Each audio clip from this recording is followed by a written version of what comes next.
उत्तर प्रदेश राज्यपालराद श्रीमती आनंदीबेन पटेल जी, केंद्रीय मंत्रिमंडल के मेरे सहयोगी और लखनऊ के ಕೇಂದ್ರ ही ಸಚಿವ सांसद ಸಂಪುಟದ ನನ್ನ ಸಹೋದ್ಯೋಗಿಗಳು हमारे ಹಾಗೂ वरिष्ठ ಲಕ್ನೋದ साथी ಸಂಸದರೂ ಆದ ಶ್ರೀ ರಾಜನಾಥ್ ಸಿಂಗ್ ಜಿ, ಶ್ರೀ ಹರ್ದೀಪ್ ಸಿಂಗ್ ಪುರಿ ಜಿ, ಮಹೇಂದ್ರನಾಥ್ ಪಾಂಡೆ ಜಿ, ಇಲ್ಲಿಯ ಜನಪ್ರಿಯ ಮುಖ್ಯಮಂತ್ರಿ ಶ್ರೀ ಯೋಗಿ ಆದಿತ್ಯನಾಥ್ ಜಿ, उपमुख्यमंत्री श्री केशव प्रसाद मौर्य जी, श्री दिनेश शर्मा जी, ಕೇಂದ್ರ ಸಚಿವ ಸಂಪುಟದ ನನ್ನ ಸಹೋದ್ಯೋಗಿ ಶ್ರೀ ಕೌಶಲ್ ಕಿಶೋರ್ ಜಿ, ರಾಜ್ಯ ಸರ್ಕಾರದ ಮಂತ್ರಿಗಳೇ, ಸಂಸತ್ತಿನ ಸದಸ್ಯರೇ, ಶಾಸಕರೇ, ದೇಶದ ವಿಭಿನ್ನ ಪ್ರದೇಶಗಳಿಂದ ಬಂದಿರುವ ಮಹನೀಯರೇ ಹಾಗೂ ಉತ್ತರ ಪ್ರದೇಶದ ನನ್ನ ಪ್ರೀತಿಯ ಸಹೋದರಿಯರೇ ಮತ್ತು ಸಹೋದರರೇ, और उत्तर प्रदेश के मेरे प्रिय भाइयों और बहनों, ನಾನು ಲಖನೌಗೆ ಬಂದರೆ ಅವಧ್ನ ಈ ಪ್ರದೇಶದ ಇತಿಹಾಸ, ಮಲಿಹಾಬಾದಿ ದಶಹರಿಯಂತಹ ಮಧುರವಾದ ಭಾಷೆ, ಊಟೋಪಚಾರ, ಕೌಶಲ್ಯಪೂರ್ಣ ಕೆಲಸ, ಆರ್ಟ್, ಆರ್ಕಿಟೆಕ್ಚರ್ ಎಲ್ಲವೂ ನೆನಪಿಗೆ ಬರತೊಡಗುತ್ತದೆ. 3 ದಿನಗಳವರೆಗೆ ಲಖನೌದಲ್ಲಿ ನ್ಯೂ ಅರ್ಬನ್ ಇಂಡಿಯಾ ಅಂದರೆ ಭಾರತದ ನಗರಗಳ ಹೊಸ ಸ್ವರೂಪದ ಬಗ್ಗೆ ದೇಶದೆಲ್ಲೆಡೆಯ ತಜ್ಞರು ವಿಚಾರ ವಿಮರ್ಶೆ ನಡೆಸುವುದನ್ನು ತಿಳಿದು ನನಗೆ ಬಹಳ ಸಂತೋಷವಾಯಿತು. ಇಲ್ಲಿ ಆಯೋಜಿಸಲಾಗಿರುವ ಪ್ರದರ್ಶನವು ಸ್ವಾತಂತ್ರ್ಯದ ಈ ಅಮೃತ ಮಹೋತ್ಸವದಲ್ಲಿ 75 ವರ್ಷಗಳ ಸಾಧನೆಗಳು ಮತ್ತು ದೇಶದ ಹೊಸ ಸಂಕಲ್ಪಗಳನ್ನು ವಿವರವಾಗಿ ಪ್ರಸ್ತುತಪಡಿಸುತ್ತದೆ.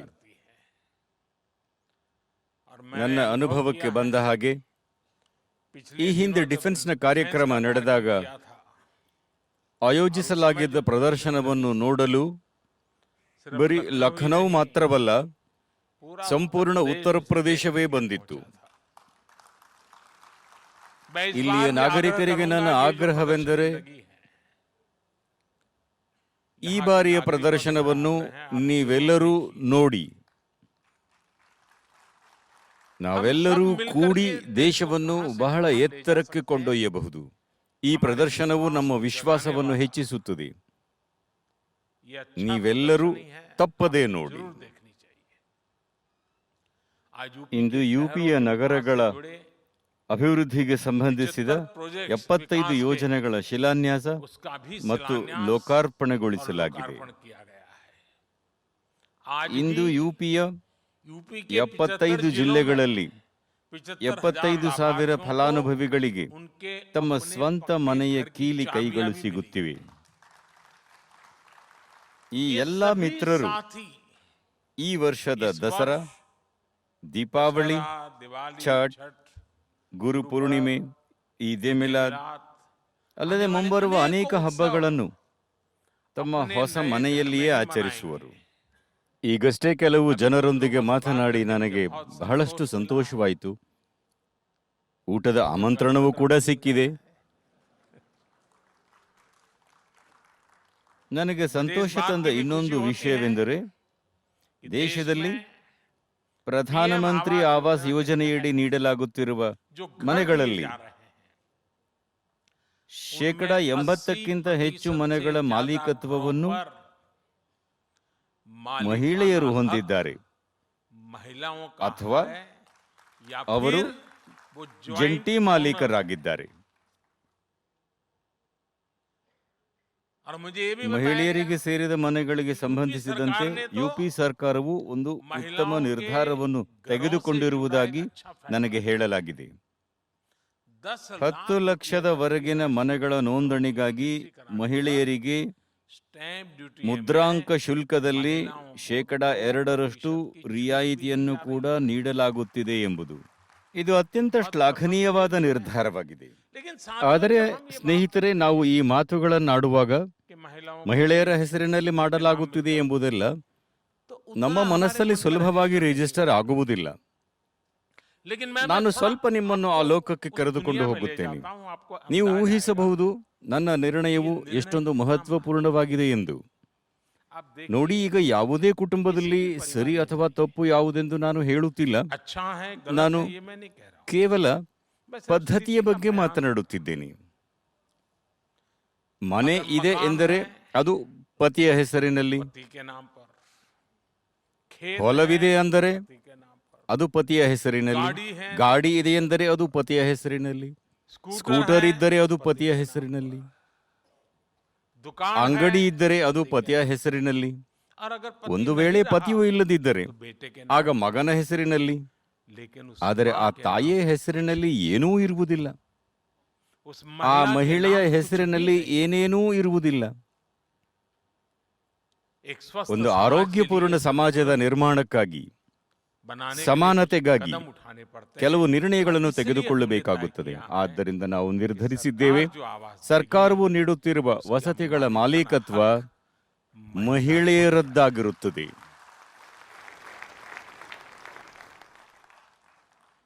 साथियों, ಸ್ನೇಹಿತರೆ, आज लखनऊ ಇಂದು के ಮತ್ತೊಂದು लिए ವಿಷಯಕ್ಕಾಗಿ एक ಲಕ್ನೋವನ್ನು और बधाई ಅಭಿನಂದಿಸುವ का अवसर ಸಂದರ್ಭ. है। लखनऊ ಲಖನೌ ಅಟಲ್ಜಿ ರೂಪದಲ್ಲಿ अटल ಒಬ್ಬ जी के रूप में ವಿಷನರಿ, एक ತಾಯಿ विजनरी ಭಾರತಿಗಾಗಿ माँ भारती के लिए ಸಮರ್ಪಿತ समर्पित ರಾಷ್ಟ್ರ ನಾಯಕನನ್ನು ದೇಶಕ್ಕೆ ನೀಡಿದೆ. ಇಂದು ಅವರ आज उनकी ಸ್ಮೃತಿಗಾಗಿ स्मृति में ಬಾಬಾ ಸಾಹೇಬ್ ಭೀಮರಾವ್ ಅಂಬೇಡ್ಕರ್ ವಿಶ್ವವಿದ್ಯಾಲಯದಲ್ಲಿ ಅಟಲ್ ಬಿಹಾರಿ ವಾಜಪೇಯಿ ಪೀಠವನ್ನು ಸ್ಥಾಪಿಸಲಾಗುತ್ತಿದೆ. ಈ ಪೀಠವು ಅಟಲ್ಜಿಯವರ ವಿಷನ್, ಅವರ ಆಕ್ಷನ್, ರಾಷ್ಟ್ರ ನಿರ್ಮಾಣದಲ್ಲಿ ಅವರ ಕೊಡುಗೆಯನ್ನು ವಿಶ್ವ ವೇದಿಕೆಯಲ್ಲಿ ಪ್ರದರ್ಶಿಸುತ್ತದೆ ಎಂಬ ನಂಬಿಕೆ ನನಗಿದೆ. ಭಾರತದ 75 ವರ್ಷಗಳ ವಿದೇಶಾಂಗ ನೀತಿಯಲ್ಲಿ ಹಲವಾರು ತಿರುವುಗಳು ಬಂದವು, ಆದರೆ ಅಟಲ್ಜಿಯವರು ಅದಕ್ಕೆ ಹೊಸ ದಿಕ್ಕನ್ನು ತೋರಿಸಿದರು. ದೇಶದಲ್ಲಿ ಸಂಪರ್ಕ, ಜನರ ನಡುವೆ ಸಂಪರ್ಕಕ್ಕಾಗಿ ಅವರ ಪ್ರಯತ್ನಗಳು ಇಂದಿನ ಭಾರತದ ಒಂದು ಸದೃಢವಾದ ಅಡಿಪಾಯವಾಗಿವೆ. ಯೋಚಿಸಿ ನೋಡಿ, ಒಂದು ಕಡೆ ಪ್ರಧಾನಮಂತ್ರಿ ಗ್ರಾಮ ಸಡಕ್ ಯೋಜನಾ, ಮತ್ತೊಂದು ಕಡೆ ಸ್ವರ್ಣಿಂ ಚತುಷ್ಟ, north south east west corridor. East west north south east west corridor ಅಂದರೆ यानी ಎರಡೂ ಕಡೆ दोनों तरफ एक ಒಟ್ಟಿಗೆ ದೃಷ್ಟಿ, दृष्टि, ಎರಡೂ ಕಡೆಗಳಿಂದ दोनों तरफ विकास। ಪ್ರಗತಿಯ ಪ್ರಯತ್ನ. साथियों, ಸ್ನೇಹಿತರೆ, वर्षों ವರ್ಷಗಳ ಹಿಂದೆ जब ಅಟಲ್ಜಿಯವರು ರಾಷ್ಟ್ರೀಯ ಹೆದ್ದಾರಿಗಳ ಮೂಲಕ देश के ದೇಶದ ಮಹಾನಗರಗಳನ್ನು ಸಂಪರ್ಕಿಸುವ ಯೋಜನೆಯನ್ನು ವ್ಯಕ್ತಪಡಿಸಿದಾಗ ಇದು ಸಾಧ್ಯವೆಂದು ಕೆಲವರಿಗೆ ನಂಬಲಾಗಲಿಲ್ಲ. 6-7 ವರ್ಷಗಳ ಹಿಂದೆ ನಾನು गरीबों के लिए करोड़ों ಬಡವರಿಗಾಗಿ ಕೋಟಿಗಟ್ಟಲೆ ಸದೃಢ ಮನೆಗಳು, ಕೋಟಿಗಟ್ಟಲೆ ಶೌಚಾಲಯಗಳು, ವೇಗದ ರೈಲು, ನಗರಗಳಲ್ಲಿ ಗ್ಯಾಸ್ ಪೈಪ್, ಆಪ್ಟಿಕಲ್ ಫೈಬರ್ನಂತಹ ಇಂಥ ದೊಡ್ಡ ಇನ್ಫ್ರಾಸ್ಟ್ರಕ್ಚರ್ ಪ್ರಾಜೆಕ್ಟ್ಗಳ ಕುರಿತು ಮಾತನಾಡಿದಾಗ तब भी ಆಗಲೂ ಕೂಡ ಕೆಲವರು आदतन ಅಭ್ಯಾಸ ಬಲದಿಂದ कुछ लोग ಇದೆಲ್ಲ यही ಹೇಗೆ सोचते ಸಾಧ್ಯ थे, इतना सब ಎಂದು कैसे हो ಯೋಚಿಸುತ್ತಿದ್ದರು. पाएगा? लेकिन ಇಂದು आज ಈ ಅಭಿಯಾನಗಳಲ್ಲಿ ಭಾರತದ ಯಶಸ್ಸನ್ನು ಜಗತ್ತು ನೋಡುತ್ತಿದೆ. भारत आज ಇಂದು PM आवास ಭಾರತದ योजना के तहत ಪ್ರಧಾನಮಂತ್ರಿ जितने ಆವಾಸ್ पक्के घर ಯೋಜನೆ बना रहा ಅಡಿಯಲ್ಲಿ है, ನಿರ್ಮಿಸುತ್ತಿರುವ ಸದೃಢ ಮನೆಗಳ ಸಂಖ್ಯೆ ವಿಶ್ವದ ಹಲವು ದೇಶಗಳ ಒಟ್ಟು ಜನಸಂಖ್ಯೆಗಿಂತಲೂ ಹೆಚ್ಚು.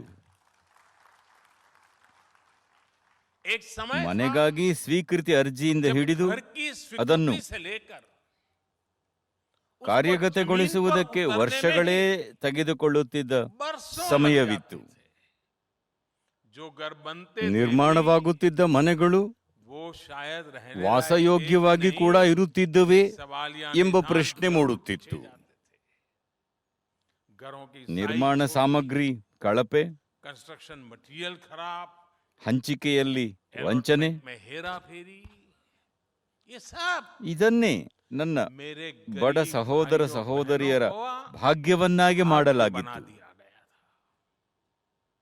2014ರಲ್ಲಿ देश ದೇಶವು ने हमें ಸೇವೆಯನ್ನು ಮಾಡುವ ಅವಕಾಶವನ್ನು ನಮಗೆ ನೀಡಿದಾಗ और ನಾನು ಉತ್ತರ ಪ್ರದೇಶದ ಜನತೆಗೆ ಆಭಾರಿಯಾಗಿದ್ದೇನೆ. कि आपने मुझे ನಿಮ್ಮಿಂದಾಗಿ ನಾವು ಸಂಸತ್ತಿನಲ್ಲಿ ಪ್ರವೇಶಿಸಿದೆವು. और जब हमने ಆಗ ನಮ್ಮ ಜವಾಬ್ದಾರಿಯನ್ನು ನಿರ್ವಹಿಸುವ ಪ್ರಾಮಾಣಿಕ ಪ್ರಯತ್ನಗಳನ್ನು ನಾವು ಮಾಡಿದ್ದೇವೆ. साथियों ಸ್ನೇಹಿತರೆ, 2014ರ ಮೊದಲು ಇದ್ದ ಸರ್ಕಾರ उसने देश में ದೇಶದಲ್ಲಿ शहरी ನಗರ आवास ವಸತಿ योजनाओं ಯೋಜನೆಗಳ के तहत ಅಡಿಯಲ್ಲಿ सिर्फ ಕೇವಲ 13 13 ಲಕ್ಷ ಮನೆಗಳಿಗೆ ಮಾತ್ರ ಮಂಜೂರಾತಿ ನೀಡಿತ್ತು. आंकड़ा याद रहेगा? ಸಂಖ್ಯೆ ನೆನಪಿನಲ್ಲಿರುತ್ತದೆಯಾ? 13 ಲಕ್ಷ ಮನೆಗಳಿಗೆ. इसमें भी सिर्फ ಅದರಲ್ಲೂ 8 लाख ಕೇವಲ मकान 8 ही ಲಕ್ಷ बनाए। ಮನೆಗಳನ್ನು ಮಾತ್ರ ನಿರ್ಮಿಸಲಾಗಿತ್ತು. 2014 2014ರ ನಂತರ हमारी सरकार ನಮ್ಮ ಸರ್ಕಾರವು पीएम ಪ್ರಧಾನಮಂತ್ರಿ ಆವಾಸ್ ಯೋಜನೆಯಡಿಯಲ್ಲಿ ನಗರಗಳಲ್ಲಿ 1,13 ಲಕ್ಷಕ್ಕೂ ಹೆಚ್ಚು ಮನೆಗಳ ನಿರ್ಮಾಣಕ್ಕೆ ಮಂಜೂರಾತಿ ನೀಡಿದೆ. 13 ಲಕ್ಷ ಎಲ್ಲಿ? 1,13 ಲಕ್ಷ ಎಲ್ಲಿ? ಇದರಲ್ಲಿ 50 ಲಕ್ಷಕ್ಕಿಂತ ಹೆಚ್ಚು ಮನೆಗಳನ್ನು ನಿರ್ಮಿಸಿ ಅವುಗಳನ್ನು ಈಗಾಗಲೇ ಬಡವರಿಗೆ ಹಸ್ತಾಂತರಿಸಲಾಗಿದೆ. ಗೆಳೆಯರೇ, ಕಲ್ಲು ಇಟ್ಟಿಗೆಗಳನ್ನಿಟ್ಟು ಕಟ್ಟಡವನ್ನು ಕಟ್ಟಬಹುದು, ಆದರೆ ಅದನ್ನು ಮನೆ ಎಂದು ಕರೆಯಲು ಸಾಧ್ಯವಿಲ್ಲ. ಆದರೆ ಅದು ಮನೆ ಎಂದು ಕರೆಸಿಕೊಳ್ಳುವುದು ಕುಟುಂಬದ ಪ್ರತಿಯೊಬ್ಬ ಸದಸ್ಯನ ಕನಸು ಸೇರಿಕೊಂಡಾಗ, ತನ್ನತನವಿದ್ದಾಗ, ಕುಟುಂಬದ ಸದಸ್ಯರು ಒಂದು ಗುರಿಗಾಗಿ ಸಂಪೂರ್ಣವಾಗಿ ತೊಡಗಿದಾಗ ಮಾತ್ರ.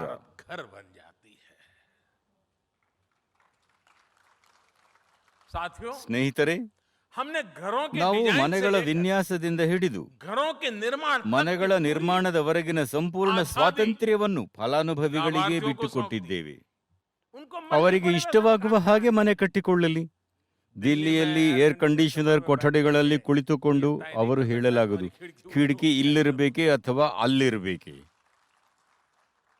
2014ರ ಮೊದಲು ಸರ್ಕಾರದ ಯೋಜನೆಗಳಲ್ಲಿ ಮನೆಗಳನ್ನು ಯಾವ ಗಾತ್ರದಲ್ಲೇ ನಿರ್ಮಿಸಬೇಕೆಂಬ ಸ್ಪಷ್ಟ ನೀತಿ ಇರಲಿಲ್ಲ. ಕೆಲವು ಕಡೆ 15 ಚದರ ಮೀಟರ್ ಮನೆಗಳು ನಿರ್ಮಾಣವಾಗುತ್ತಿದ್ದರೆ, ಕೆಲವು ಕಡೆ 17 ಚದರ ಮೀಟರ್ನ ಮನೆಗಳು. ಇಷ್ಟೊಂದು ಸಣ್ಣ ಭೂಮಿಯಲ್ಲಿ ನಿರ್ಮಾಣವಾಗುತ್ತಿದ್ದ ಮನೆಗಳಲ್ಲಿ ವಾಸಿಸುವುದೂ ಕಷ್ಟಕರವಾಗಿತ್ತು. 2014ರ ನಂತರ ನಮ್ಮ ಸರ್ಕಾರ ಮನೆಗಳ ಗಾತ್ರಕ್ಕೆ ಸಂಬಂಧಿಸಿದಂತೆ ಕೂಡ ಸ್ಪಷ್ಟ ನೀತಿಯನ್ನು ತಂದಿತು. ಯಾವುದೇ ಮನೆಯ ನಿರ್ಮಾಣವು 22 ಚದರ ಮೀಟರ್ಗಿಂತ ಕಡಿಮೆ ವಿಸ್ತೀರ್ಣ ಹೊಂದಿರಬಾರದೆಂದು ನಾವು ನಿರ್ಧರಿಸಿದ್ದೇವೆ. ಮನೆಯ ಗಾತ್ರವನ್ನು ಹೆಚ್ಚಿಸುವುದರ ಜೊತೆಗೆ ನಾವು ಫಲಾನುಭವಿಗಳ ಬ್ಯಾಂಕ್ ಖಾತೆಗಳಿಗೆ ನೇರವಾಗಿ ಹಣವನ್ನು ಕಳುಹಿಸಲು ಆರಂಭಿಸಿದೆವು. ಬಡವರ ಬ್ಯಾಂಕ್ ಖಾತೆಗಳಿಗೆ ಮನೆ ಕಟ್ಟುವುದಕ್ಕಾಗಿ ಕಳುಹಿಸಲಾದ ಹಣದ ಮೊತ್ತವು ಎಷ್ಟು ಎಂಬ ಚರ್ಚೆ ಬಹಳ ನಡೆದಿಲ್ಲ. ಇದನ್ನು ತಿಳಿದರೆ ನಿಮಗೆ ಆಶ್ಚರ್ಯವಾಗುತ್ತದೆ. ಪ್ರಧಾನಮಂತ್ರಿ ಆವಾಸ್ ಯೋಜನೆ ನಗರ ಅಡಿಯಲ್ಲಿ ಕೇಂದ್ರ ಸರ್ಕಾರದಿಂದ ಸರಿಸುಮಾರು 1 ಲಕ್ಷ ಕೋಟಿ ರೂಪಾಯಿಗಳನ್ನು ಬಡವರ ಬ್ಯಾಂಕ್ ಖಾತೆಗಳಿಗೆ ವರ್ಗಾಯಿಸಲಾಗಿದೆ. ಸ್ನೇಹಿತರೆ, ನಮ್ಮಲ್ಲಿ ಕೆಲವು ಮಹನೀಯರು ಹೇಳುತ್ತಿರುತ್ತಾರೆ, ಮೋದಿಯವರನ್ನು ಪ್ರಧಾನಮಂತ್ರಿಯನ್ನಾಗಂತೂ ಮಾಡಿದ್ರಿ, ಆದರೆ ಮೋದಿ ಏನು ಮಾಡಿದ್ದಾರೆ? ಇಂದು ನಾನು ಮೊದಲ ಬಾರಿಗೆ ಒಂದು ವಿಷಯವನ್ನು ಹೇಳಲು ಬಯಸುತ್ತೇನೆ. ಇದನ್ನು ಕೇಳಿ ನನ್ನ ದೊಡ್ಡ ವಿರೋಧಿಗಳು ನಮ್ಮ ವಿರುದ್ಧ ಹಗಲು ರಾತ್ರಿ ತಮ್ಮ ಶಕ್ತಿಯನ್ನು ವ್ಯಯಿಸುವವರು ನನ್ನ ಈ ಭಾಷಣವನ್ನು ಕೇಳಿದ ಕೂಡಲೇ ಮುಗಿಬೀಳುತ್ತಾರೆ.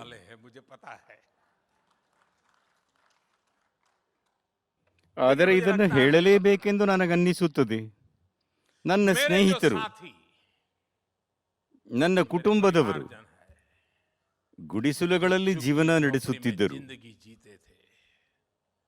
ಅವರ ಬಳಿ ಗಟ್ಟಿಯಾದ ಸೂರುಗಳಿರಲಿಲ್ಲ. की छत नहीं थी। ಇಂತಹ 3 ಕೋಟಿ ಕುಟುಂಬಗಳನ್ನು 3 ಈ करोड़ ಆಡಳಿತಾವಧಿಯಲ್ಲಿ ಒಂದೇ परिवारों को इस ಯೋಜನೆಯಿಂದ कार्यकाल में एक ही योजना से ಲಕ್ಷಾಧೀಶರಾಗುವ ಅವಕಾಶ ಸಿಕ್ಕಿದೆ. इस ಈ देश ದೇಶದಲ್ಲಿ में ದೊಡ್ಡದಾಗಿ ಲೆಕ್ಕ ಹಾಕಿದರೂ 25 ರಿಂದ 30 ಕೋಟಿ ಕುಟುಂಬಗಳಿವೆ. मोटा मोटा अंदाज करें उसमें से ಹಾಗೇ ಲೆಕ್ಕ ಹಾಕಿದರೂ ಕೂಡ ಇಷ್ಟೊಂದು ಸಣ್ಣ ಆಡಳಿತಾವಧಿಯಲ್ಲಿ 3 ಕೋಟಿ ಬಡ ಕುಟುಂಬಗಳು ಲಕ್ಷಾಧೀಶರಾಗುವುದು ಸಣ್ಣ ವಿಷಯವೇನಲ್ಲ. ಈಗ ನೀವು ಹೇಳುತ್ತೀರಾ, ಮೋದಿ ಇಷ್ಟೊಂದು ದೊಡ್ಡ ಕ್ಲೇಮ್ ಮಾಡುತ್ತಿದ್ದಾನೆ. ಹೇಗೆ ಮಾಡುತ್ತಿದ್ದಾನೆ? ಪ್ರಧಾನಮಂತ್ರಿ ವಸತಿ ಯೋಜನೆಯಡಿ ದೇಶದಲ್ಲಿ ಸರಿಸುಮಾರು 3 ಕೋಟಿ ಮನೆಗಳನ್ನು ನಿರ್ಮಿಸಲಾಗಿದೆ. ಇದರ ಮೌಲ್ಯವನ್ನು ನೀವು ಕಲ್ಪನೆ ಮಾಡಿ. ಈ ಜನರೆಲ್ಲ ಈಗ ಲಕ್ಷಾಧೀಶರು. 3 ಕೋಟಿ ದೃಢವಾದ ಮನೆಗಳನ್ನು ನಿರ್ಮಿಸುವ ಮೂಲಕ ನಾವು ಬಡ ಕುಟುಂಬಗಳ ಅತಿದೊಡ್ಡ ಕನಸನ್ನು ಈಡೇರಿಸಿದ್ದೇವೆ. ಸ್ನೇಹಿತರೆ, ನನಗೆ ಆ ದಿನಗಳು ಕೂಡ ನೆನಪಾಗುತ್ತವೆ. ಎಲ್ಲಾ ಪ್ರಯತ್ನಗಳ ಹೊರತಾಗಿಯೂ ಉತ್ತರ ಪ್ರದೇಶದಲ್ಲಿ ಮನೆಗಳ ನಿರ್ಮಾಣದಲ್ಲಿ ಯಾವುದೇ ಪ್ರಗತಿ ಆಗಿರಲಿಲ್ಲ. ಇಂದು ನಾನು ಲಖನೌದಲ್ಲಿದ್ದೇನೆ. ಆದ್ದರಿಂದ ಇದರ ಬಗ್ಗೆ ವಿವರವಾಗಿ ಹೇಳಬಯಸುತ್ತೇನೆ. ಹೇಳಬೇಕಲ್ಲವೇ? ಹಾ, ಸಿದ್ಧವಾಗಿದ್ದಾರೆ. ನಮ್ಮ ನಗರ ಯೋಜನೆ ಹೇಗೆ ರಾಜಕೀಯಕ್ಕೆ ಬಲಿಯಾಗುತ್ತದೆ ಎಂಬುದನ್ನು ಅರ್ಥ ಮಾಡಿಕೊಳ್ಳಲು ಯುಪಿಯ ಜನರು ಇದನ್ನು ತಿಳಿದುಕೊಳ್ಳುವುದು ಅಗತ್ಯವಾಗಿದೆ. ಸ್ನೇಹಿತರೆ, ಬಡವರು ಮನೆಯನ್ನು ನಿರ್ಮಿಸಿಕೊಳ್ಳಲು ಕೇಂದ್ರ ಸರ್ಕಾರ ಹಣ ನೀಡುತ್ತಿತ್ತು. ಇದರ ಹೊರತಾಗಿಯೂ 2017ರ ಮೊದಲು ಯೋಗಿಜಿಯವರು ಬರುವುದಕ್ಕಿಂತ ಮುಂಚಿನ ಮಾತಿದು. 2017ರ ಮೊದಲು ಯುಪಿಯಲ್ಲಿದ್ದ ಸರ್ಕಾರಕ್ಕೆ ಬಡವರಿಗಾಗಿ ಮನೆ ಕಟ್ಟುವುದು ಇಷ್ಟವೇ ಇರಲಿಲ್ಲ. ಬಡವರಿಗೆ ಮನೆ ನಿರ್ಮಿಸಿಕೊಡಲು ನಾವು ಮೊದಲು ಇಲ್ಲಿ ಸರ್ಕಾರ ನಡೆಸುವವರನ್ನು ಬೇಡಿಕೊಳ್ಳಬೇಕಿತ್ತು. 2017ಕ್ಕಿಂತ ಮೊದಲು ಪಿಎಂ ಆವಾಸ್ ಯೋಜನೆಯಡಿ ಯುಪಿಗಾಗಿ 18,000 ಮನೆಗಳಿಗೆ ಅನುಮೋದನೆ ನೀಡಲಾಗಿತ್ತು. ಆದರೆ ಇಲ್ಲಿ ಇದ್ದ ಸರ್ಕಾರ ಪಿಎಂ ಆವಾಸ್ ಯೋಜನೆಯಡಿ ಬಡವರಿಗೆ 18,000 ಮನೆಗಳನ್ನು ಕೂಡ ನಿರ್ಮಿಸಿಕೊಡಲಿಲ್ಲ. 18,000 ಮನೆಗಳಿಗೆ ಮಂಜೂರಾತಿ, ಆದರೆ 18 ಮನೆಗಳನ್ನೂ ಕಟ್ಟಿಕೊಡಲಾಗಲಿಲ್ಲ. ನನ್ನ ಉತ್ತರ ಪ್ರದೇಶದ ಸಹೋದರ ಸಹೋದರಿಯರೇ, ಇದನ್ನು ನೀವೇ ಯೋಚಿಸಬೇಕು. ನೀವೇ ಊಹಿಸಬಹುದು. 18,000 ಮನೆಗಳಿಗೆ ಮಂಜೂರಾತಿ ನೀಡಲಾಗಿತ್ತು, ಆದರೆ ಆ ಜನರು ಬಡವರಿಗಾಗಿ 18 ಮನೆಗಳನ್ನು ಕೂಡ ನಿರ್ಮಿಸಿಕೊಟ್ಟಿಲ್ಲ. ಹಣವಿತ್ತು, ಮನೆಗಳಿಗಾಗಿ ಅನುಮೋದನೆಯೂ ಇತ್ತು. ಆದರೆ ಆಗ ಯುಪಿಯನ್ನು ನಡೆಸುತ್ತಿದ್ದವರು ನಿರಂತರವಾಗಿ ಇದನ್ನು ಅಡ್ಡಿಪಡಿಸುತ್ತಿದ್ದರು. ಅವರ ಈ ಕೃತ್ಯವನ್ನು ಯುಪಿಯ ಜನರು, ಯುಪಿಯ ಬಡವರು ಎಂದಿಗೂ ಮರೆಯಲು ಸಾಧ್ಯವಿಲ್ಲ. ಸ್ನೇಹಿತರೆ, ಯೋಗಿಜಿ ಅವರ ಸರ್ಕಾರ ಬಂದ ನಂತರ ಯುಪಿಯಲ್ಲಿನ ನಗರದಲ್ಲಿನ ಬಡವರಿಗೆ 9 ಲಕ್ಷ ಮನೆಗಳನ್ನು ನಿರ್ಮಿಸಿಕೊಡಲಾಗಿದೆ ಎಂಬ ಸಂತೃಪ್ತಿ ನನಗಿದೆ. ನಗರದಲ್ಲಿ ವಾಸಿಸುತ್ತಿರುವ ನಮ್ಮ ಬಡ ಸಹೋದರ ಸಹೋದರಿಯರಿಗಾಗಿ ಯುಪಿಯಲ್ಲಿ ಈಗ 14 ಲಕ್ಷ ಮನೆಗಳ ನಿರ್ಮಾಣದ ಯೋಜನೆಯು ವಿಭಿನ್ನ ಹಂತಗಳಲ್ಲಿದೆ. ಈಗ ಮನೆಯಲ್ಲಿ ವಿದ್ಯುತ್ತು, ನೀರು, ಗ್ಯಾಸ್, ಶೌಚಾಲಯ ಮುಂತಾದ ಸೌಲಭ್ಯಗಳು ಸಿಗುತ್ತಿವೆ. ಹೀಗಾಗಿ ಗೃಹ ಪ್ರವೇಶವೂ ಕೂಡ ಪೂರ್ತಿ ಖುಷಿಯಿಂದ, ವಿಜೃಂಭಣೆಯಿಂದ ನಡೆಯುತ್ತಿದೆ. ಇಂದು ನಾನು ಉತ್ತರ ಪ್ರದೇಶಕ್ಕೆ कुछ होमवर्क ಬಂದಿದ್ದೇನೆಂದ ಮೇಲೆ ಸ್ವಲ್ಪ दे दूं ಹೋಮ್ವರ್ಕ್ ಕೊಡಲು ಮನಸ್ಸಾಗುತ್ತಿದೆ. आपको करना पड़ेगा ಕೊಡಲೆ? ಆದರೆ ನೀವು ಮಾಡಬೇಕಾಗುತ್ತದೆ. ಮಾಡ್ತೀರಾ? ಪಕ್ಕಾ? ನೋಡಿ, ನಾನು ಪತ್ರಿಕೆಗಳಲ್ಲಿ ಓದಿದ್ದೇನೆ पढ़ा है और ಹಾಗೂ ಈಗ ತಾನೇ ಯೋಗೀಜಿ ಅವರೊಂದಿಗೆ ಮಾತನಾಡುತ್ತಿದ್ದೆ. ಈ ಬಾರಿ ದೀಪಾವಳಿಯಲ್ಲಿ ಅಯೋಧ್ಯೆಯಲ್ಲಿ 7.5 ಲಕ್ಷ कहते 7.5 ಲಕ್ಷ ದೀಪಗಳನ್ನು ಬೆಳಗುವ ಕಾರ್ಯಕ್ರಮವಿದೆ. 7.5 लाख दिए का कार्यक्रम होगा ನಾನು ಉತ್ತರ ಪ್ರದೇಶದವರಿಗೆ ಹೇಳುತ್ತೇನೆ, ಪ್ರಕಾಶದ ಸ್ಪರ್ಧೆಗಾಗಿ ಅಂಗಳಕ್ಕೆ ಬನ್ನಿ, ನೋಡೋಣ. देखे ಅಯೋಧ್ಯೆಯಲ್ಲಿ ಹೆಚ್ಚು ದೀಪಗಳು ಬೆಳಗುತ್ತವೆಯೋ ಅಥವಾ ಈ 9 ಲಕ್ಷ ಮನೆಗಳನ್ನು ಕೊಟ್ಟಿದ್ದೇವಲ್ಲ, वे ಈ 9 ಲಕ್ಷ ಮನೆಗಳು 18 ಲಕ್ಷ ದೀಪಗಳನ್ನು ಬೆಳಗಿ ತೋರಿಸುತ್ತವೆಯೋ ನೋಡೋಣ. हो सकता है क्या ಸಾಧ್ಯವಾ? ಯಾವೆಲ್ಲ 9 ಲಕ್ಷ ಬಡ ಕುಟುಂಬಗಳಿಗೆ ಕಳೆದ 7 ವರ್ಷಗಳಲ್ಲಿ ಮನೆಗಳು ದೊರೆತಿವೆಯೋ साल में ಅವರು 2 ದೀಪಗಳನ್ನು ತಮ್ಮ ಮನೆಗಳ ಹೊರಗೆ ಬೆಳಗಲಿ. अयोध्या में ಅಯೋಧ್ಯೆಯಲ್ಲಿ 7.5 ಲಕ್ಷ ದೀಪಗಳು ಬೆಳಗುತ್ತವೆ, ಆದರೆ ನನ್ನ ಬಡ ಕುಟುಂಬಗಳ ಮನೆಗಳಲ್ಲಿ 18 ಲಕ್ಷ ದೀಪಗಳು ಬೆಳಗುತ್ತವೆ. ಭಗವಂತ ಶ್ರೀರಾಮನಿಗೆ भगवान राम जी को खुशी ಸಂತೋಷವಾಗುತ್ತದೆ. होगी। ಸಹೋದರ ಸಹೋದರಿಯರೇ, ಕಳೆದ बीते ದಶಕಗಳಲ್ಲಿ दशकों में ನಮ್ಮ हमारे ನಗರಗಳಲ್ಲಿ शहरों में ದೊಡ್ಡ ದೊಡ್ಡ बड़ी-बड़ी ಕಟ್ಟಡಗಳು इमारतें जरूर बनी, ಖಂಡಿತವಾಗಿ लेकिन जो ನಿರ್ಮಾಣವಾದವು. अपने श्रम से ಆದರೆ ಯಾರು ಈ ಕಟ್ಟಡಗಳನ್ನು निर्माण करते हैं, ಕಷ್ಟಪಟ್ಟು ನಿರ್ಮಿಸುತ್ತಿದ್ದರೋ उनके हिस्से में ಅವರ ಪಾಲಿಗೆ ಗುಡಿಸಲಿನ ಜೀವನವೇ ಬರುತ್ತಿತ್ತು. आता रहा है। ಗುಡಿಸಲಿನ ಪರಿಸ್ಥಿತಿ ಹೇಗೆಂದರೆ ऐसी ಅಲ್ಲಿ ನೀರು ಮತ್ತು ಶೌಚಾಲಯದಂತಹ जैसी ಮೂಲ ಸೌಕರ್ಯಗಳು ಕೂಡ ಲಭ್ಯವಿರುವುದಿಲ್ಲ. ಗುಡಿಸಲುಗಳಲ್ಲಿ ವಾಸಿಸುತ್ತಿರುವ बहनों को ನಮ್ಮ ಸಹೋದರ ಸಹೋದರಿಯರಿಗೆ ಈಗ ಗಟ್ಟಿಮುಟ್ಟಾದ ಮನೆಗಳನ್ನು ನಿರ್ಮಿಸುತ್ತಿರುವುದರಿಂದ ಸಾಕಷ್ಟು ಅನುಕೂಲವಾಗುತ್ತಿದೆ. ಕೆಲಸಕ್ಕಾಗಿ ಹಳ್ಳಿಯಿಂದ ನಗರಕ್ಕೆ ಬರುವ ಕಾರ್ಮಿಕರಿಗೆ ಸೂಕ್ತವಾದ ಬಾಡಿಗೆಯಲ್ಲಿ ಉತ್ತಮ ವಸತಿ ಸಿಗಬೇಕು. ಇದಕ್ಕಾಗಿ ಸರ್ಕಾರ योजना शुरू की है। ಯೋಜನೆಯೊಂದನ್ನು ಆರಂಭಿಸಿದೆ. ಸ್ನೇಹಿತರೆ, शहरी ನಗರ middle ಮಧ್ಯಮ class की ವರ್ಗದ परेशानियां ಸಮಸ್ಯೆಗಳನ್ನು ಮತ್ತು ಸವಾಲುಗಳನ್ನು ಪರಿಹರಿಸಲು ಕೂಡ ನಮ್ಮ ಸರ್ಕಾರ ಸಾಕಷ್ಟು ಗಂಭೀರ ಪ್ರಯತ್ನಗಳನ್ನು ಮಾಡಿದೆ. रियल एस्टेट रेगुलेटरी अथॉरिटी ಅಂದರೆ ರೇರಾ ಕಾನೂನು कानून ಇಂತಹುದೇ ಒಂದು ऐसा ही ದೊಡ್ಡ एक बड़ा ಹೆಜ್ಜೆಯಾಗಿದೆ. कदम रहा है। ಈ इस ಕಾನೂನು कानून ने ಸಂಪೂರ್ಣ ಪೂರೆ ವಸತಿ housing ನಿರ್ಮಾಣ sector ವಲಯವನ್ನು ಅಪನಂಬಿಕೆ अविश्वास ಮತ್ತು और ವಂಚನೆಯಿಂದ धोखाधड़ी से बाहर ಪಾರು ಮಾಡಲು निकलने में ಅತ್ಯಂತ बहुत ಸಹಾಯಕವಾಗಿದೆ. बड़ी मदद की है। ಈ ಕಾನೂನಿನ ಜಾರಿಯೊಂದಿಗೆ ಮನೆ ಖರೀದಿಸುವವರಿಗೆ ಸಕಾಲದಲ್ಲಿ ನ್ಯಾಯವೂ ಸಿಗುತ್ತಿದೆ. हमने शहरों ನಗರಗಳಲ್ಲಿ में ಅಪೂರ್ಣಗೊಂಡಿರುವ अधूरे ಮನೆಗಳನ್ನು पड़े ಪೂರ್ಣಗೊಳಿಸಲು पूरा करने के लिए ಸಾವಿರಾರು ಕೋಟಿ ರೂಪಾಯಿಗಳ ವಿಶೇಷ ನಿಧಿಯನ್ನು ಸಹ ನಾವು ರಚಿಸಿದ್ದೇವೆ. ಮಧ್ಯಮ ವರ್ಗದವರಲ್ಲಿ ತಮ್ಮ ಮನೆಯ ಕನಸನ್ನು ಈಡೇರಿಸಿಕೊಳ್ಳಲು ಮೊದಲ ಬಾರಿಗೆ ಮನೆ ಖರೀದಿಸುತ್ತಿರುವವರಿಗೆ घर ಲಕ್ಷಾಂತರ खरीदने वालों ರೂಪಾಯಿಗಳ को ಸಹಾಯವನ್ನು लाखों ನೀಡಲಾಗುತ್ತಿದೆ. मदद भी दी जा रही है। ಕಡಿಮೆ कम ಬಡ್ಡಿ ब्याज ದರದಿಂದಲೂ दरों से ಅವರಿಗೆ भी ಸಹಾಯವಾಗುತ್ತಿದೆ. मदद मिल रही है। ಇತ್ತೀಚೆಗಷ್ಟೇ हाल ही में ಮಾಡೆಲ್ ಟೆನೆನ್ಸಿ ಆಕ್ಟ್ ಅನ್ನು टेनेंसी एक्ट ರಾಜ್ಯಗಳಿಗೆ ಕಳುಹಿಸಿಕೊಡಲಾಗಿದೆ. को भेजा गया है। ಅದನ್ನು ಯುಪಿ ಸರ್ಕಾರ ತಕ್ಷಣ ಜಾರಿಗೆ ಕೂಡ ತಂದಿರುವುದು ನನಗೆ ಸಂತೋಷ ತಂದಿದೆ. कर दिया है। ಈ ಕಾನೂನಿನಿಂದಾಗಿ इस कानून ने ಮನೆ ಮಾಲೀಕರು मकान ಮತ್ತು मालिक और ಬಾಡಿಗೆದಾರರು किराएदार ಇಬ್ಬರ ನಡುವಿಗೆ वर्षों ವರ್ಷಗಳಿಂದಲೂ ಇದ್ದ ಹಳೆಯ ಸಮಸ್ಯೆಗಳು ದೂರವಾಗುತ್ತಿವೆ. इससे ಇದರಿಂದಾಗಿ किराए का ಮನೆಯನ್ನು मकान ಬಾಡಿಗೆಗೆ मिलने में ಪಡೆಯುವುದು आसानी भी ಸುಲಭವಾಗುತ್ತದೆ होगी और ಮತ್ತು rental ರೆಂಟಲ್ ಪ್ರಾಪರ್ಟಿ property के ಮಾರುಕಟ್ಟೆ बाजार को बल ಉತ್ತೇಜನ मिलेगा। ಪಡೆಯುತ್ತದೆ. अधिक निवेश ಹೆಚ್ಚಿನ और ಹೂಡಿಕೆ रोजगार ಮತ್ತು के अवसर ಉದ್ಯೋಗಾವಕಾಶಗಳು ಸೃಷ್ಟಿಯಾಗುತ್ತವೆ. भाइयों और बहनों, ಸಹೋದರ ಸಹೋದರಿಯರೇ, कोरोना के काल में ಕೊರೋನಾ ಸಮಯದಲ್ಲಿ ವರ್ಕ್ ಫ್ರಮ್ home ಹೋಮ್ಗೆ को लेकर जो ಸಂಬಂಧಿಸಿದಂತೆ नियम ಜಾರಿ बनाए ಮಾಡಲಾದ ಹೊಸ ನಿಯಮಗಳಿಂದಾಗಿ गए, शहरी middle ನಗರ class ಮಧ್ಯಮ का ವರ್ಗದವರ जीवन ಜೀವನ आसान हुआ है। ಮತ್ತಷ್ಟು ಸುಲಭವಾಗಿದೆ.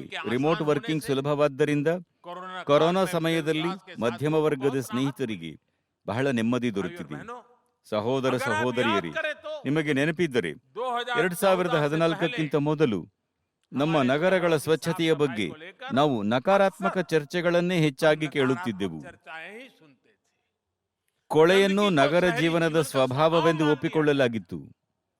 ಶುಚಿತ್ವದ ಬಗ್ಗೆ ಅಸಡ್ಡೆಯಿಂದಾಗಿ बेरुखी से ನಗರಗಳ ಸೌಂದರ್ಯ, शहरों की सुंदरता ನಗರಗಳಿಗೆ और ಭೇಟಿ आने ನೀಡುವ वाली ಪ್ರವಾಸಿಗರು इस पर तो ಇದೆಲ್ಲದರ ಮೇಲೆ असर ಪರಿಣಾಮ पड़ता ही है। ಬೀಳುತ್ತದೆ. शहर में ನಗರಗಳಲ್ಲಿ रहने ವಾಸಿಸುವ वालों ಜನರ के ಆರೋಗ್ಯದ ऊपर भी ಮೇಲೂ ये ಇದರ बहुत ಸಂಕಟವು बड़ा ಬಹಳ असर ದೊಡ್ಡದಾಗಿದೆ. इस स्थिति ಈ को बदलने के ಪರಿಸ್ಥಿತಿಯನ್ನು ಬದಲಾಯಿಸಲು देश ದೇಶ ಸ್ವಚ್ಛ ಭಾರತ್ ಮಿಷನ್ ಮತ್ತು ಅಮೃತ ಮಿಷನ್ ಅಡಿಯಲ್ಲಿ ಬೃಹತ್ ಅಭಿಯಾನವನ್ನು ನಡೆಸುತ್ತಿದೆ. ಇತ್ತೀಚಿನ ವರ್ಷಗಳಲ್ಲಿ ನಗರಗಳಲ್ಲಿ 60 ಲಕ್ಷಕ್ಕೂ ಹೆಚ್ಚು ಖಾಸಗಿ ಶೌಚಾಲಯಗಳು ಮತ್ತು 6 ಲಕ್ಷಕ್ಕೂ ಹೆಚ್ಚು ಸಾಮುದಾಯಿಕ ಶೌಚಾಲಯಗಳನ್ನು ನಿರ್ಮಿಸಲಾಗಿದೆ. 7 ವರ್ಷಗಳ ಹಿಂದಿನವರೆಗೆ ಶೇಕಡ 18ರಷ್ಟು ತ್ಯಾಜ್ಯವನ್ನು ಮಾತ್ರ ವಿಲೇವಾರಿ ಮಾಡಲಾಗುತ್ತಿತ್ತು. ಆದರೆ ಇಂದು ಇದು ಶೇಕಡ 70ರಷ್ಟು ಹೆಚ್ಚಾಗಿದೆ.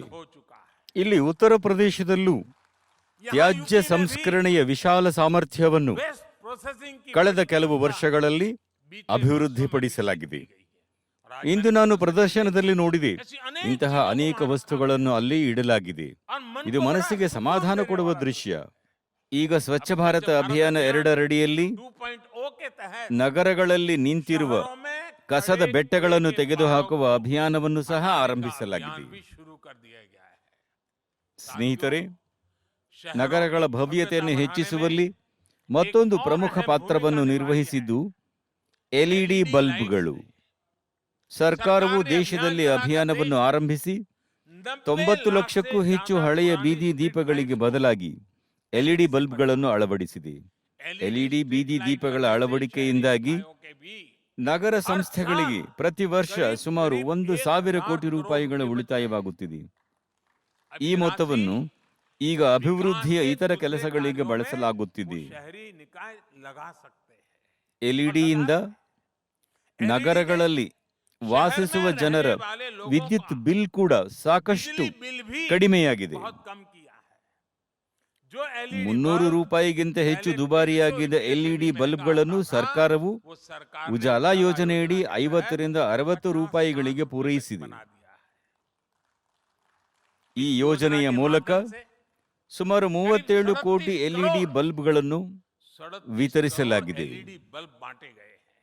ಈ ಕಾರಣದಿಂದಾಗಿ ಬಡವ ಮತ್ತು ಮಧ್ಯಮ ವರ್ಗದ ಸರಿಸುಮಾರು 24,000 ಕೋಟಿ ರೂಪಾಯಿಗಳು ವಿದ್ಯುತ್ ಬಿಲ್ನಲ್ಲಿ ಉಳಿತಾಯವಾಗಿದೆ. ಸ್ನೇಹಿತರೆ, 21ನೇ ಶತಮಾನದ ಭಾರತದಲ್ಲಿ ನಗರಗಳನ್ನು ಪುನಶ್ಚೇತನಗೊಳಿಸುವ ಪ್ರಮುಖ ಮಾರ್ಗವೆಂದರೆ ತಂತ್ರಜ್ಞಾನವನ್ನು ಹೆಚ್ಚಾಗಿ ಬಳಸುವುದು. ನಗರಗಳ ಅಭಿವೃದ್ಧಿಗೆ ಸಂಬಂಧಿಸಿದ ಸಂಸ್ಥೆಗಳಾಗಲಿ, ಸಿಟಿ ಪ್ಲಾನರ್ಸ್ಗಳಾಗಲಿ, ಅವರು ತಮ್ಮ ಅಪ್ರೋಚ್ನಲ್ಲಿ ಹೆಚ್ಚಿನ ಆದ್ಯತೆ ತಂತ್ರಜ್ಞಾನಕ್ಕೆ ನೀಡಬೇಕಾಗಿದೆ. ಸ್ನೇಹಿತರೆ, ನಾವು ಚಿಕ್ಕವರಿದ್ದಾಗ ಗುಜರಾತಿನ ಸಣ್ಣ ಸಣ್ಣ ಪಟ್ಟಣಗಳಲ್ಲಿ ವಾಸಿಸುತ್ತಿದ್ದಾಗ ಜನರು ಲಖನೌ ಉದಾಹರಣೆ ಕೊಟ್ಟು ಹೇಳುತ್ತಿದ್ದರು, ನೀವು ಲಖನೌಗೆ ಹೋದರೆ. ಈಗ ತಮಾಷೆಗಾದರೂ ಸರಿ, ನಾವು ತಂತ್ರಜ್ಞಾನಕ್ಕೂ ಹೇಳಬೇಕು, ನೀವು ಮೊದಲು. ಭಾರತದಲ್ಲಿ ಕಳೆದ 6-7 ವರ್ಷಗಳಲ್ಲಿ ನಗರ ಪ್ರದೇಶಗಳಲ್ಲಿ ಬಹಳ ದೊಡ್ಡ ಬದಲಾವಣೆಗಳು ತಂತ್ರಜ್ಞಾನದಿಂದ ಆಗಿವೆ. ದೇಶದ 70ಕ್ಕೂ ಹೆಚ್ಚು ನಗರಗಳಲ್ಲಿ ಇಂದು ನಡೆಯುತ್ತಿರುವ ಇಂಟಿಗ್ರೇಟೆಡ್ ಕಮಾಂಡ್ ಅಂಡ್ ಕಂಟ್ರೋಲ್ ಸೆಂಟರ್ಗಳ ಆಧಾರ ತಂತ್ರಜ್ಞಾನವಾಗಿದೆ. ಇಂದು ದೇಶದ ನಗರಗಳಲ್ಲಿ ಸಿಸಿಟಿವಿ ಕ್ಯಾಮೆರಾಗಳ ನೆಟ್ವರ್ಕ್ ಹರಿವನ್ನು ತಂತ್ರಜ್ಞಾನವೇ ಬಲಪಡಿಸುತ್ತಿದೆ. ದೇಶದ 75 ನಗರಗಳಲ್ಲಿ 30,000ಕ್ಕೂ ಹೆಚ್ಚು ಆಧುನಿಕ ಸಿಸಿಟಿವಿ ಕ್ಯಾಮೆರಾಗಳನ್ನು ಅಳವಡಿಸಲಾಗಿದೆ.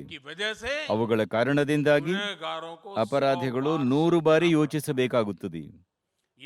ಈ ಸಿಸಿಟಿವಿಗಳು ಅಪರಾಧಿಗಳಿಗೆ ಶಿಕ್ಷೆ ಕೊಡಿಸುವಲ್ಲಿ ಕೂಡ ಸಾಕಷ್ಟು ಸಹಾಯಕವಾಗಿವೆ. ಸ್ನೇಹಿತರೆ, ಇಂದು ಭಾರತದ ನಗರಗಳಲ್ಲಿ ಪ್ರತಿದಿನ ಸಾವಿರಾರು ಟನ್ ಕಸವನ್ನು ವಿಲೇವಾರಿ ಮಾಡಲಾಗುತ್ತಿದೆ ಎಂದರೆ, ಪ್ರಾಸೆಸ್ ನಡೆಯುತ್ತಿದೆ ಎಂದರೆ, ರಸ್ತೆಗಳ ನಿರ್ಮಾಣದಲ್ಲಿ ಉಪಯೋಗವಾಗುತ್ತಿದೆ ಎಂದರೆ ಅದು ಕೂಡ ತಂತ್ರಜ್ಞಾನದಿಂದಾಗಿಯೇ. ಇಂದು ನಾನು ಇಂತಹ ಅನೇಕ ಸಲಕರಣೆಗಳನ್ನು ಪ್ರದರ್ಶನದಲ್ಲಿ ನೋಡಿದ್ದೇನೆ. ಪ್ರತಿಯೊಬ್ಬರಿಗೂ ಪ್ರೇರಣೆಯನ್ನು ನೀಡುವ ಪ್ರಯೋಗಗಳಾಗಿವೆ, ಸೂಕ್ಷ್ಮವಾಗಿ ಗಮನಿಸುವಂತಹದ್ದು. ಸ್ನೇಹಿತರೆ, ಇಂದು ದೇಶಾದ್ಯಂತ ನಿರ್ಮಿಸಲಾಗುತ್ತಿರುವ ಸುವೇಜ್ ಟ್ರೀಟ್ಮೆಂಟ್ ಪ್ಲಾಂಟ್ಗಳ आधुनिक टेक्नोलॉजी ದಕ್ಷತೆಯನ್ನು ಆಧುನಿಕ ತಂತ್ರಜ್ಞಾನವು ಮತ್ತಷ್ಟು ಹೆಚ್ಚಿಸುತ್ತಿದೆ. ಈ ನ್ಯಾಷನಲ್ ಕಾಮನ್ ಮೊಬಿಲಿಟಿ ಕಾರ್ಡ್ ಕೂಡ ತಂತ್ರಜ್ಞಾನದ ಕೊಡುಗೆಯೇ ಆಗಿದೆ. ಇಂದು ಇಲ್ಲಿ ಈ ಕಾರ್ಯಕ್ರಮದಲ್ಲಿ 75 ಎಲೆಕ್ಟ್ರಿಕ್ ಬಸ್ಗಳಿಗೆ ಹಸಿರು ನಿಶಾನೆ ತೋರಿಸಲಾಗಿದೆ. ಇದು ಕೂಡ ಆಧುನಿಕ ತಂತ್ರಜ್ಞಾನದ ಪ್ರತಿಬಿಂಬವೇ ಆಗಿದೆ. ಸ್ನೇಹಿತರೆ, ಈಗಷ್ಟೇ ನಾನು ಲೈಟ್ ಹೌಸ್ ಪ್ರಾಜೆಕ್ಟ್ ಅಡಿಯಲ್ಲಿ ಲಕ್ನೋದಲ್ಲಿ ನಿರ್ಮಾಣವಾಗುತ್ತಿರುವ ಮನೆಯನ್ನು ನೋಡಿದೆ. ಈ ಮನೆಗಳಲ್ಲಿ ಬಳಸಲಾಗುತ್ತಿರುವ ತಂತ್ರಜ್ಞಾನದಿಂದಾಗಿ ಇವುಗಳಿಗೆ ಪ್ಲಾಸ್ಟರ್ ಮತ್ತು ಪೇಂಟ್ನ ಅಗತ್ಯ ಇರುವುದಿಲ್ಲ. ಇದರಲ್ಲಿ ಮೊದಲೇ ಸಿದ್ಧಪಡಿಸಿದ ಸಂಪೂರ್ಣ ಗೋಡೆಗಳನ್ನು ಬಳಸಲಾಗುತ್ತದೆ. ಇದರಿಂದ ಮನೆಗಳನ್ನು ಮತ್ತಷ್ಟು ವೇಗವಾಗಿ ನಿರ್ಮಿಸಬಹುದಾಗಿದೆ. ದೇಶದಾದ್ಯಂತ ಇಲ್ಲಿ ಲಕ್ನೋಗೆ ಬಂದಿರುವ ಎಲ್ಲ ಸ್ನೇಹಿತರು ಈ ಪ್ರಾಜೆಕ್ಟ್ನಿಂದ ಬಹಳಷ್ಟು ಕಲಿತು ಹೋಗುವರು ಹಾಗೂ ಇವುಗಳನ್ನು ತಮ್ಮ ನಗರಗಳಲ್ಲಿ ಇಂಪ್ಲಿಮೆಂಟ್ ಮಾಡಲು ಪ್ರಯತ್ನಿಸುವರು ಎಂದು ನಾನು ಆಶಿಸುತ್ತೇನೆ. ಸ್ನೇಹಿತರೆ, ತಂತ್ರಜ್ಞಾನವು ಬಡವರ ಜೀವನವನ್ನು ಹೇಗೆ ಬದಲಾಯಿಸುತ್ತದೆ ಎಂಬುದಕ್ಕೆ ಒಂದು ಉದಾಹರಣೆ ಪಿಎಂ ಸ್ವನಿಧಿ ಯೋಜನೆ ಕೂಡ ಆಗಿದೆ. ಲಕ್ನೋದಂತಹ ಅನೇಕ ನಗರಗಳಲ್ಲಂತೂ ಹಲವು ರೀತಿಯ ಮಾರುಕಟ್ಟೆಗಳ ಸಂಪ್ರದಾಯ ಬೆಳೆದು ಬಂದಿದೆ. ಒಂದೆಡೆ ಬುಧವಾರ ಮಾರುಕಟ್ಟೆ, ಇನ್ನೊಂದೆಡೆ ಗುರುವಾರ ಮಾರುಕಟ್ಟೆ, ಮತ್ತೊಂದೆಡೆ ಶನಿವಾರ ಮಾರುಕಟ್ಟೆ ಇರುತ್ತದೆ. ಈ ಮಾರುಕಟ್ಟೆಗಳು ಕಳೆ ಕಟ್ಟುವುದು ನಮ್ಮ ಬೀದಿ ಬದಿ ವ್ಯಾಪಾರಿ ಸಹೋದರ ಸಹೋದರಿಯರಿಂದಲೇ. ನಮ್ಮ ಈ ಸಹೋದರ ಸಹೋದರಿಯರಿಗಾಗಿ ತಂತ್ರಜ್ಞಾನವು ಈಗ ಒಬ್ಬ ಮಿತ್ರನಾಗಿ ಬಂದಿದೆ.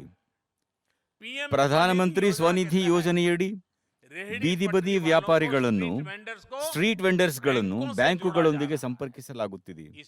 ಈ ಯೋಜನೆಯ ಮೂಲಕ 25 ಲಕ್ಷಕ್ಕೂ ಹೆಚ್ಚು ಮಿತ್ರರಿಗೆ 2,500 ಕೋಟಿ ರೂಪಾಯಿಗೂ ಹೆಚ್ಚಿನ ನೆರವು ನೀಡಲಾಗಿದೆ.